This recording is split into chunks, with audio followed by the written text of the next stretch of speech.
Hello students, I am your science teacher. Hope you all are fine. Now we will start our new chapter, chapter 9, sound.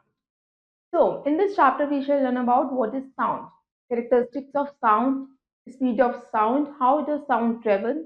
We will discuss in our chapter. Now let's look at chapter 9, sound. These are the learning points that we will discuss in our chapter.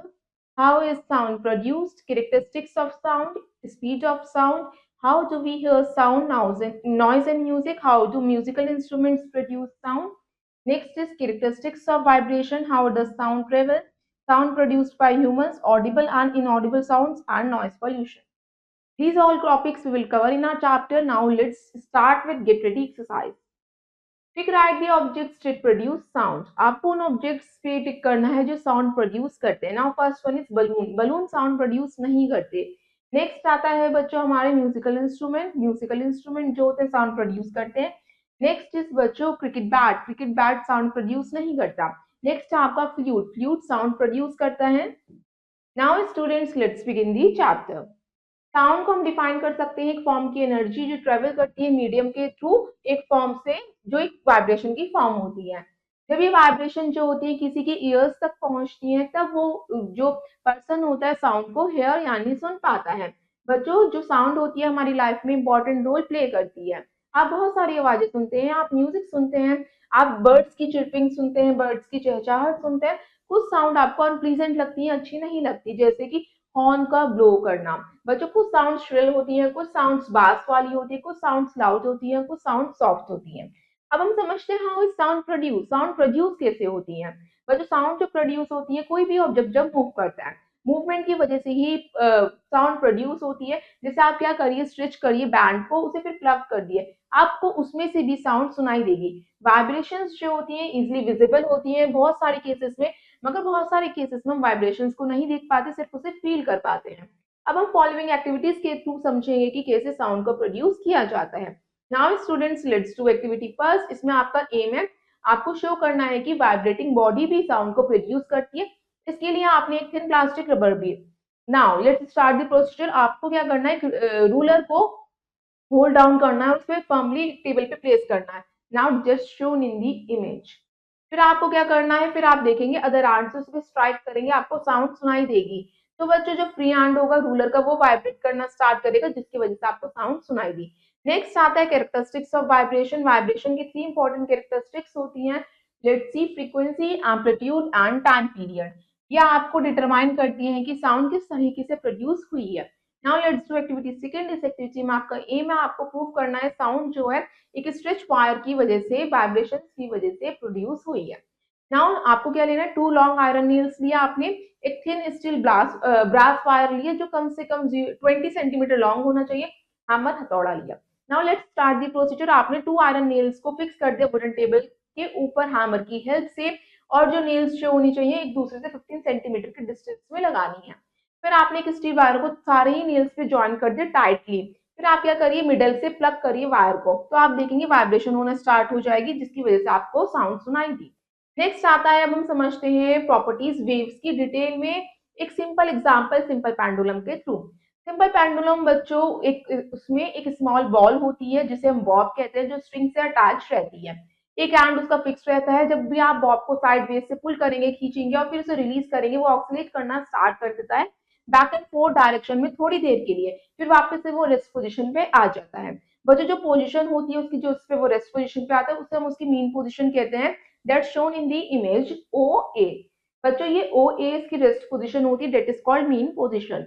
Next आता है जब pendulum moves करता है A to B और B to C and then C to A, उसी को एक complete oscillation कहते हैं. Now let's see the diagram.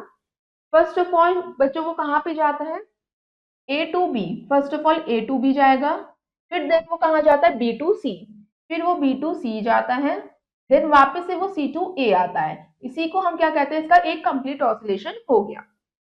और जो इसकी बाकी की साइडवेज वाली डायरेक्शंस होती हैं हम उसे एक्सट्रीम पोजीशन कहते हैं. एम्पलीट्यूड को हम डिफाइन कर सकते हैं कि मैक्सिमम एक्सटेंट कितना है वाइब्रेटिंग बॉडी का जब तक वो वाइब्रेट कर पा रही है. बच्चों इसमें ए बी क्या है, वाइब्रेटिंग स्ट्रिंग है, एंड जी एच इसका क्या है, एम्पलीट्यूड है. Now students let's C ji H क्या है इसका. बच्चों एम्पलीट्यूड आपको शो कर रखा है डायग्राम में.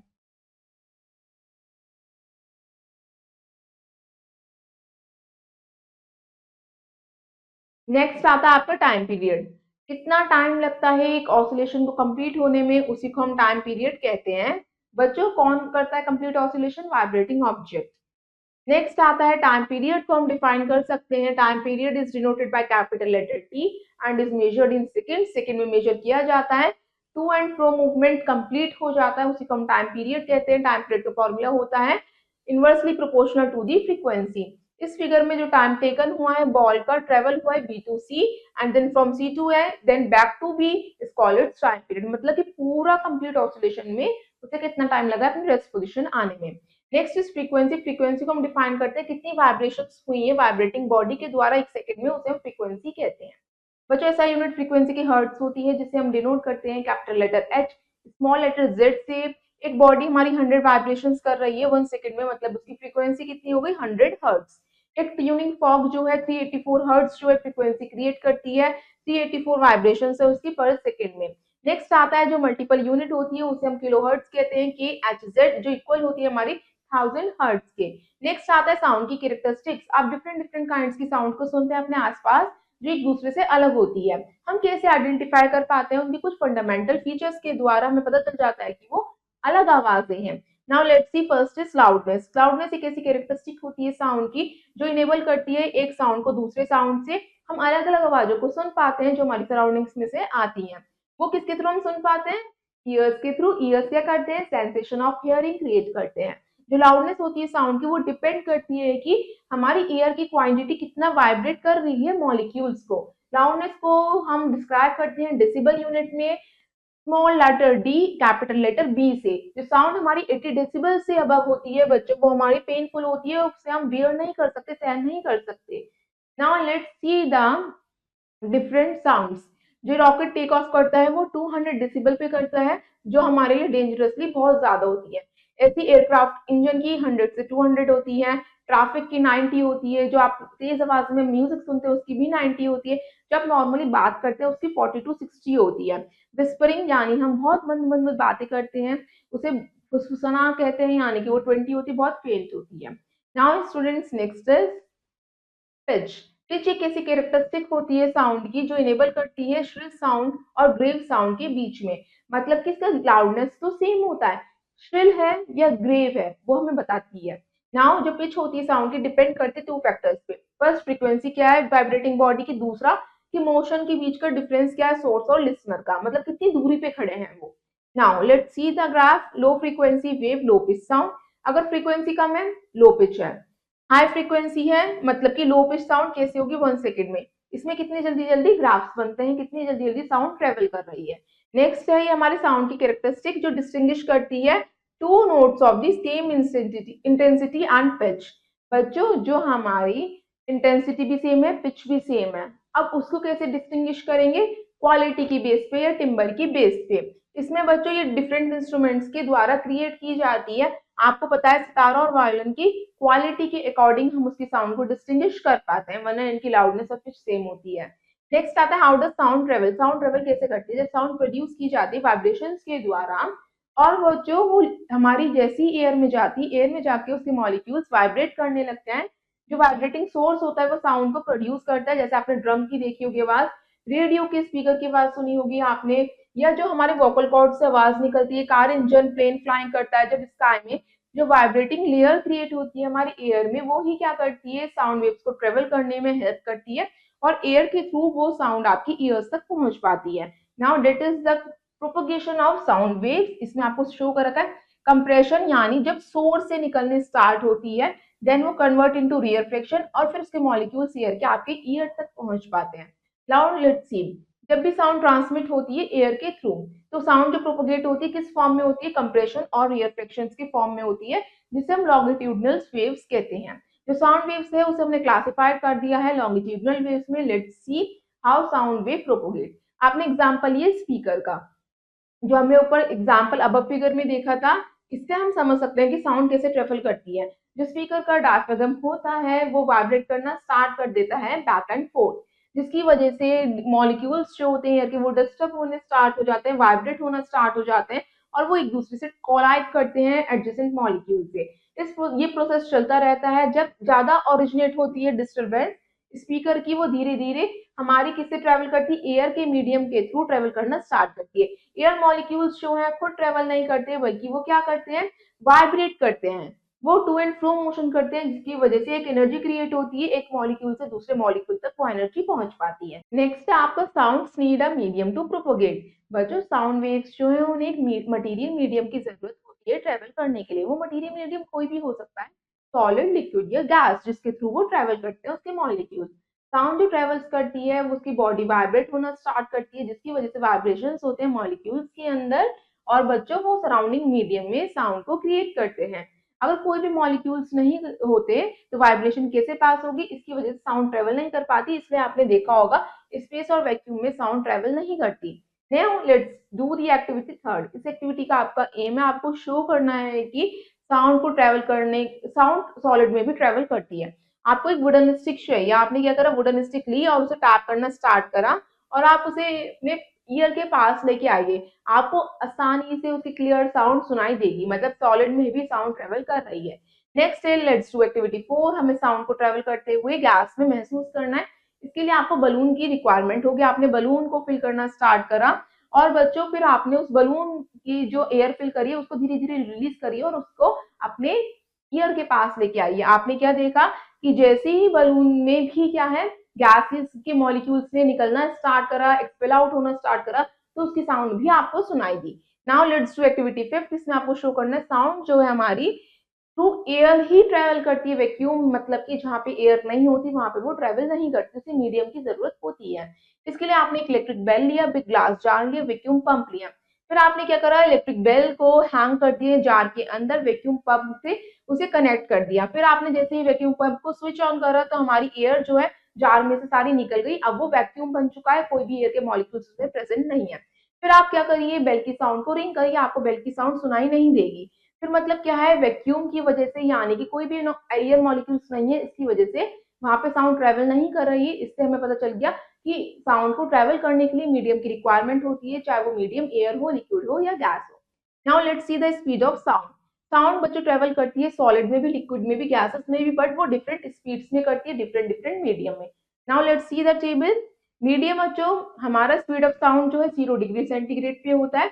जब हमारी एयर ड्राई होती है उसकी स्पीड कितनी होती है, 330 मीटर पर सेकेंड। अगर वाटर में इसकी स्पीड कितनी होती है, 150 मीटर पर सेकेंड। और स्टील में इसकी स्पीड सबसे ज्यादा होती है, सबसे तेज आवाज आपको स्टील की सुनाई देती है, 6000 मीटर पर second. Now students let's see the formula of the speed of the sound. Speed of the sound का फॉर्मूला होता है बच्चों, कितने अप्रॉक्स टाइम में हमारे साउंड के पार्टिकल्स मूव करने स्टार्ट हुए और कितना डिस्टेंस उन्होंने कवर करा। Means speed of sound is equals to distance travel by the sound divided by the time taken. Now next है आपका एयर में जो स्पीड ऑफ द साउंड है वो डिपेंड करती है बहुत सारे फैक्टर्स पे, यानी टेम्परेचर पे, ह्यूमिडिटी पे, हवा कैसी चल रही है उस पे भी। जो स्पीड ऑफ द साउंड है एयर की वो इंक्रीज हो जाती है जैसे टेम्परेचर इंक्रीज होता है। नेक्स्ट आता है बच्चों, कोई भी ऑब्जेक्ट जो है फास्ट ट्रेवल करता है साउंड से, उसे हम क्या कहते हैं, सुपरसोनिक स्पीड। जो ऑब्जेक्ट ट्रेवल कर रहा है सुपरसोनिक स्पीड से उसमें शॉक वेव्स प्रोड्यूस होती हैं और साउंड जो है इन शॉक वेव्स को प्रोड्यूस करती है, उसी को हम सोनिक बूम साउंड कहते हैं।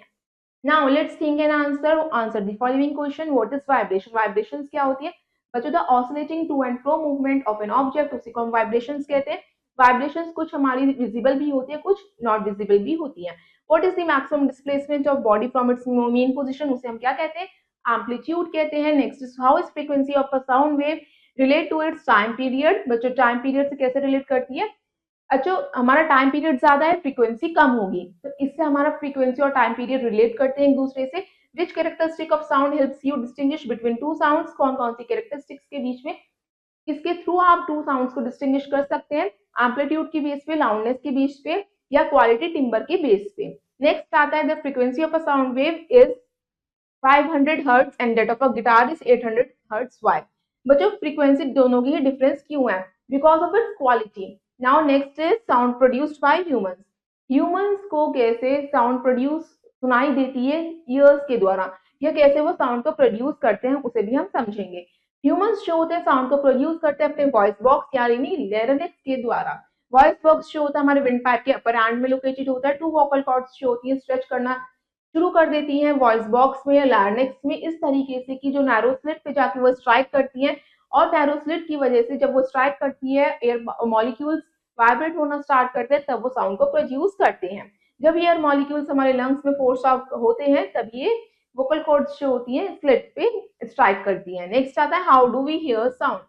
उससे पहले हम समझते हैं inside view of larynx box, यानी वॉइस बॉक्स का इनसाइड व्यू क्या है। वोकल कॉर्ड्स ये होती हैं आपके cartilage and glottis glottis.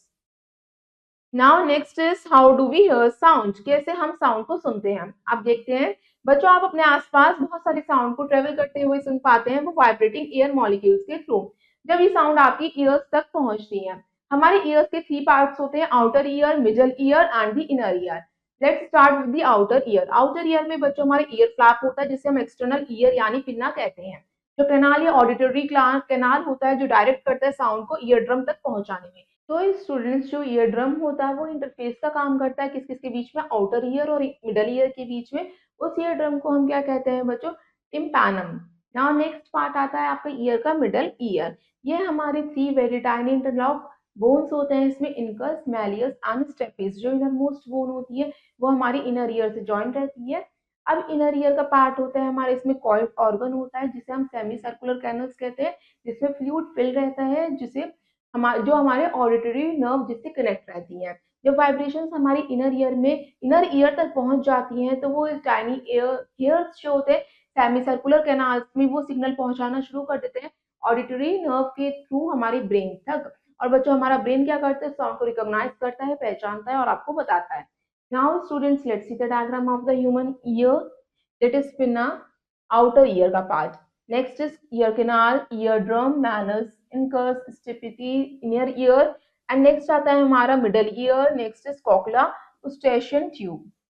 Now let's see the जो हमारी ears होते हैं वो एक delicate organ है। अगर हमें और अपने ऑर्गन, अगर आप चाहते हैं कि आपके ऑर्गन्स जो हैं प्रॉपरली रहें, प्रॉपरली वर्क करें, फंक्शंस करें, उसके लिए आपको टेक केयर करनी पड़ेगी। Now let's start with the first one. आप कोई भी पॉइंटेड ऑब्जेक्ट अपने ईयर में नहीं देंगे, आप कभी भी कोई भी तेज आवाज नहीं यूज करेंगे, तेज नहीं बोलेंगे या तेज आवाज नहीं सुनेंगे।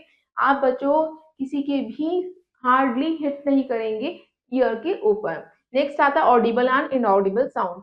ह्यूमन ईयर जो होता है साउंड्स को सुन पाता है जिनकी फ्रीक्वेंसी रेंज हमारी 20 हर्ट्ज से 20,000 हर्ट्ज होती है। इसे हम ऑडिबल रेंज कहते हैं। जो ऑडिबल रेंज होती है नॉर्मल ह्यूमन ईयर की, वो 20 से 20,000 हर्ट्ज तक होती है।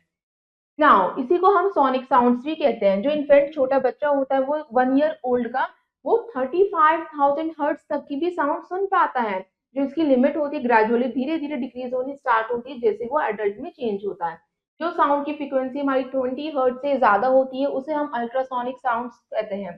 जो ह्यूमन बींग्स होते हैं इस अल्ट्रासोनिक साउंड्स को नहीं सुन पाते। कुछ एनिमल्स जैसे डॉग, लैपर्ड्स, मंकीज जो होते हैं इस अल्ट्रासोनिक साउंड्स को सुन पाते हैं। बैट्स जो हैं वो अल्ट्रासोनिक साउंड्स को प्रोड्यूस करते हैं जिनकी फ्रीक्वेंसी 70,000 हर्ट्ज तक होती है। जब साउंड की फ्रीक्वेंसी हमारी 20 हर्ट्ज से नीचे होगी उसे हम इंफ्रासोनिक साउंड्स कहेंगे। जो साउंड वेव्स हमारी कॉरेस्पॉन्डिंग इनऑडिबल रेंज के बीच में होती है, यानी 20 से 20 हर्ट्ज के बीच में, वो हमारी इनऑडिबल साउंड्स होती हैं कट। जो फ्रीक्वेंसी रेंज हमारी 20 से नीचे होंगी या 20,000 से ज्यादा होंगी, वो हमारी इनऑडिबल रेंज में आएगी, उसे ह्यूमन ईयर्स जो है सुन नहीं पाते। Now let's see the noise and music. बच्चों नॉइज एंड म्यूजिक में सिंपल सा डिफरेंस ग्राफ के थ्रू आपको समझा रखा है। म्यूजिकल नोट में आपके सीरीज जो होता है कंटिन्यूस होता है, रेगुलर होता है। नॉइज में आपका इरेगुलर नोट्स बनते हैं। Now let's see the definition. कुछ साउंड्स आपके प्लीजेंट होते हैं, अच्छे होते हैं, जो आप सुनना चाहते हैं, वेयर एज कुछ साउंड्स आपके अच्छे नहीं होते। जो कुकू की साउंड होती है वो आपको अच्छी लगती है, मगर क्रो का कौ को करना वो आपको अनप्लीजेंट लगता है। साउंड जो प्लीजेंट होती है उसे हम म्यूजिक कहते हैं। जो साउंड हमारी वाइब्रेशंस के थ्रू रेगुलर और पीरियोडिक होती है। कुछ साउंड्स जो हमें अनॉय करती है, हमें परेशान कर देती है, उसे हम नॉइज कहते हैं।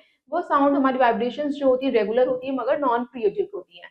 जो साउंड्स हम बच्चों सितार की स्ट्रिंग की सुनते हैं वो हमारी प्लीजेंट होती है। जैसे आप देखिए इनके अंदर पाबत जाना स्टार्ट करिए, वो रैटल साउंड आएगी, वो आपकी हार्श होती है।